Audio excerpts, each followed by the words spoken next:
That's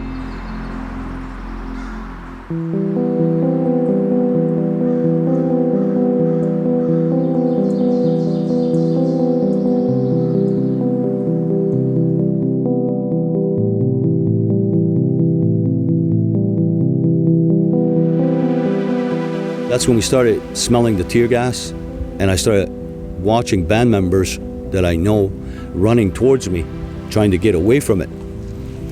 And not long after that, I heard a pop, pop song, and then it was just all hell broke loose. We were listening to the radio, and we got news that a police officer had been shot and killed. And we just looked around the pickup truck. We were sitting on the hood, and said, "Oh my God, you know what's going to happen now? They're going to send the army on us." I heard in the morning the siren go on, and I seen the ambulance pass with the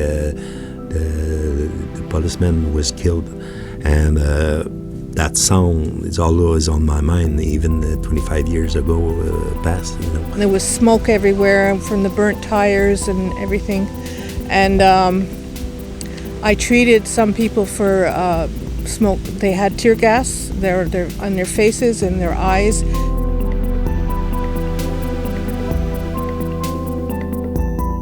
Me, I and my kids, we lived through it at the food bank. We stayed there probably most of the time.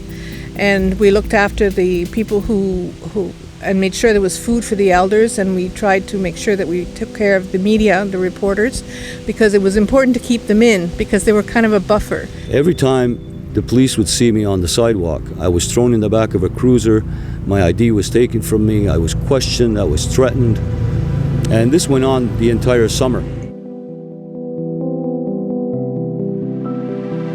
Police, I think, were tired, and they were irritable, and it was there was a danger to lead them in the front lines, and there was a feeling that this was a crisis that went beyond the local nature. It was a crisis that had national and international repercussions, and at the outset the goal was to replace the SQ by the Army, and secondly to start a process of negotiating so that we can lead to a final resolution of the crisis. The Army was going back and forth in the village. You know, they take possession of the village.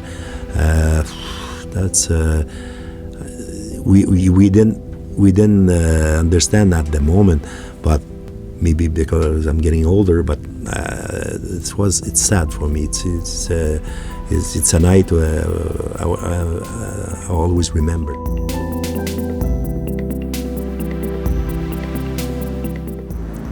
The municipality of Oka and the provincial government and federal government should have listened properly and understood what was going on here. It wasn't a big barricade of a road. It was a dirt road in a pine forest that people were trying to protect their relatives and ancestors who were buried there, and their grounds. I mean, you reach a point after a while where you have to make a stand. We descended into pretty much anarchy, and the political here was as dysfunctional as everything else.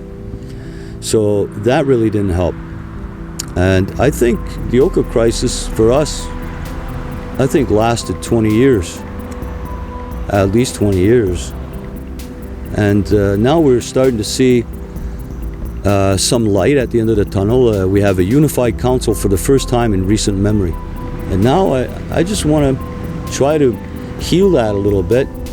And I want to try to offer those opportunities that they've been lacking for the last 25 years.